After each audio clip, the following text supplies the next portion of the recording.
many dangers, toils, and snares we have already come. You have been faithful. God has given me what I need for the season that I'm in. And I have a choice to make today and every day. Will I weep over what I'm losing? Or will I wield the weapons that are left? Provision, perspective. The two are connected. I'll tell you a story. I didn't tell any of the other worship experiences because I'm kind of partial to you guys, because after you, I'm done. We're on vacation this summer, and I turned on the windshield wipers, and Graham was sitting in the passenger seat. The windshield was dirty. That's what I noticed. He said, "Daddy, when you turn on the windshield wipers, I pretend there's a race." He said, "The dirty triangle that the windshield wipers don't get to, that's the shark's fin. The part of the windshield that the wipers clean, that's a whale. The wipers are the dolphin, and when you turn them on, they're jumping." Here's why I told you that story. I was looking at a dirty windshield. He was looking into the windshield. I saw a dirty window. He saw SeaWorld. And here's my premise. It's about perspective. Repeat after me. What I see is up to me.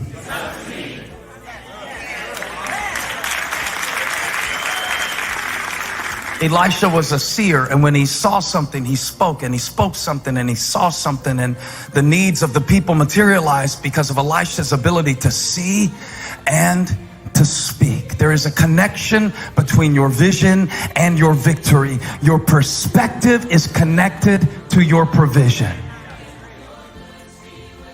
But my mind plays these tricks on me. I only see the dirty windshield.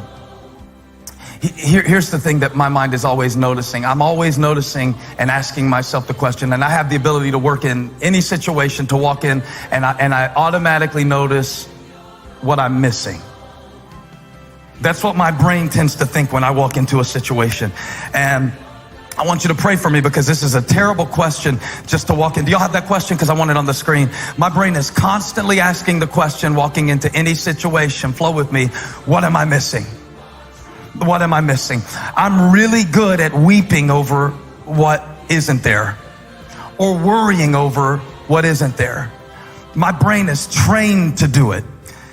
It's almost as if I feel like somewhere along in my life I took a class on how to walk into any situation and notice what I'm missing, what I don't have, what I can't do, what I can't control. Now, I'll give myself a little credit, because some people don't even notice the need. They just walk by it.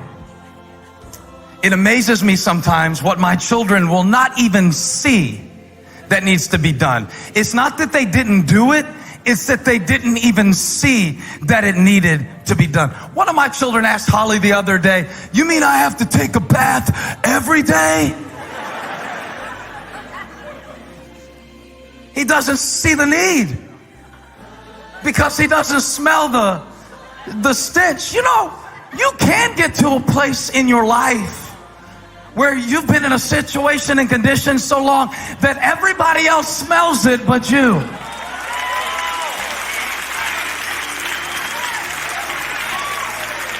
I mean, you can get to the place where you don't even see the need. I remember a few years ago, I took a whole group of staff members, and the trash cans in the office were just overflowing.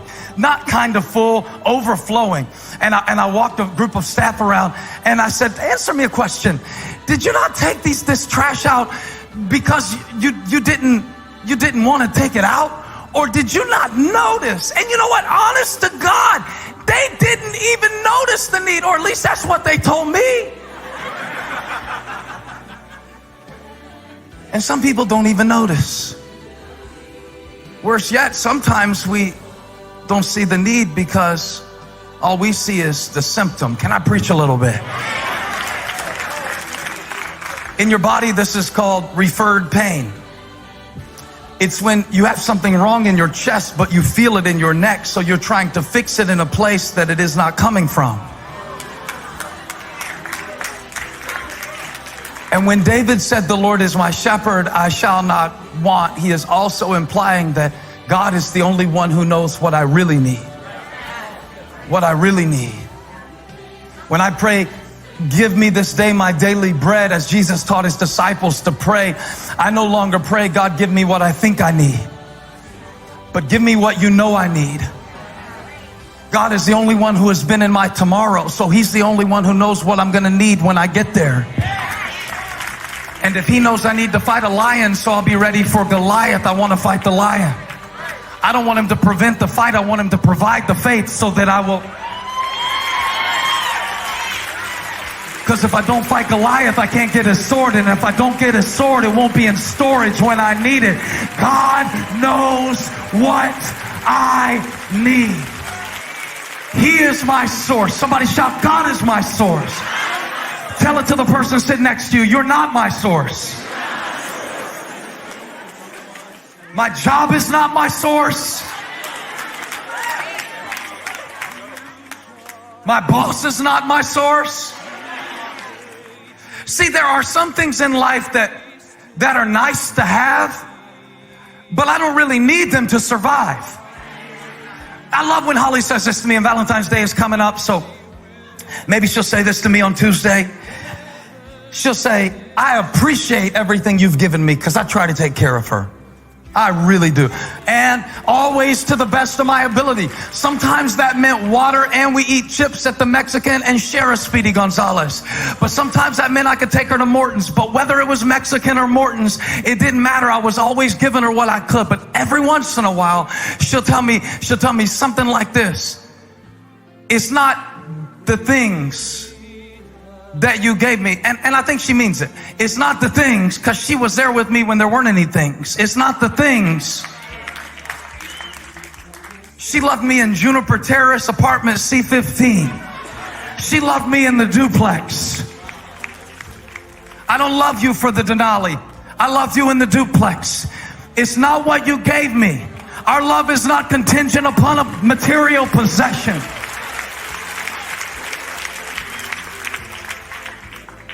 And I wonder, have I come to that place in my relationship with God that I really believe that if he didn't give it, I don't need it? My brain tells me differently. My brain tells me, even while I'm preaching this sermon, that I am not intelligent enough, articulate enough. When I go to tell my little jokes, I'm not comical enough, because my brain picks out the people who look hateful in the crowd every time. I don't know how I find y'all, but I find you somehow.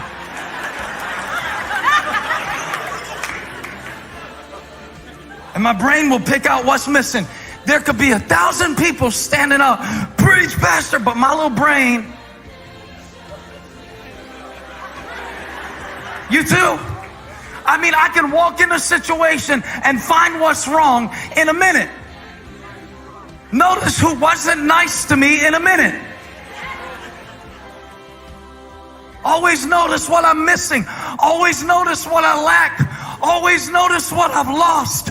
But if I only notice what I lack and what I've lost, I won't use what I have left.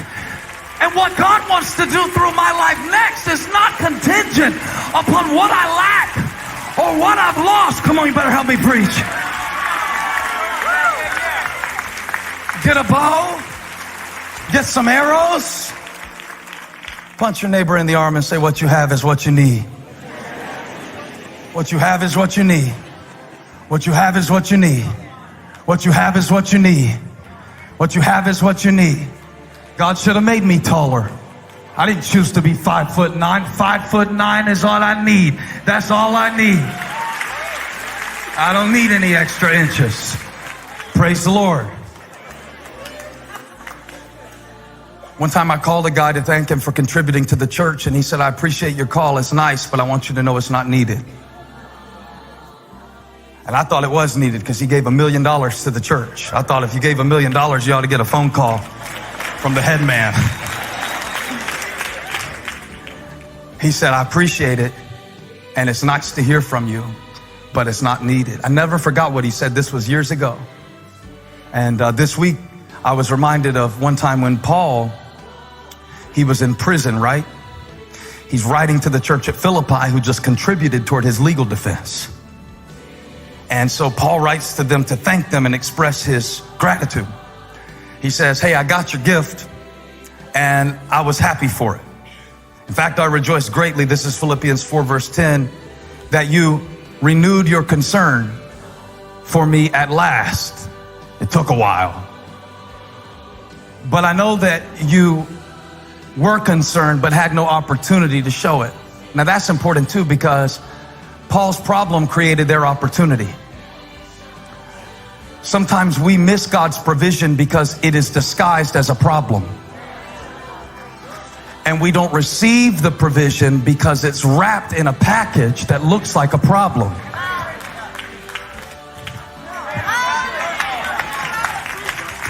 And we keep sending back the gift that God is trying to bestow upon us because it doesn't feel good.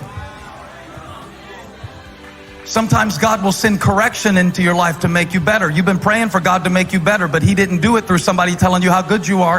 He sent somebody to correct you, but you don't like the way correction feels.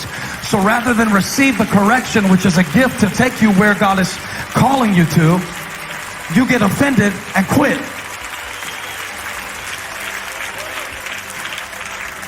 And God's provision comes wrapped in strange packages. And so for Paul, he's in prison, and God provides for him through the church. And he's writing back to them and he said, thank you for the gift. I received it.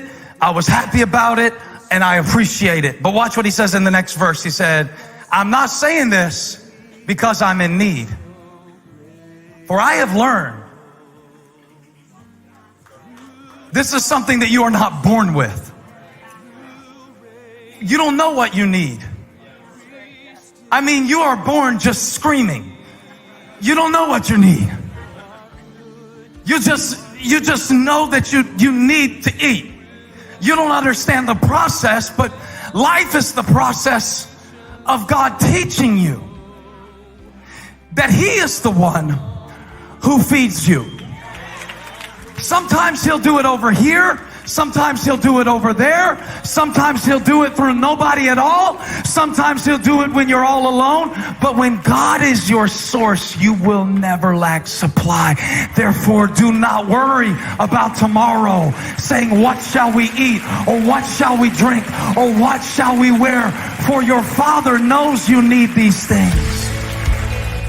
Hey, thank you for watching. Make sure you subscribe to this channel so you don't miss a single video or live stream. And share this video with a friend. And don't forget, you can join me live every Sunday. Thanks again for watching.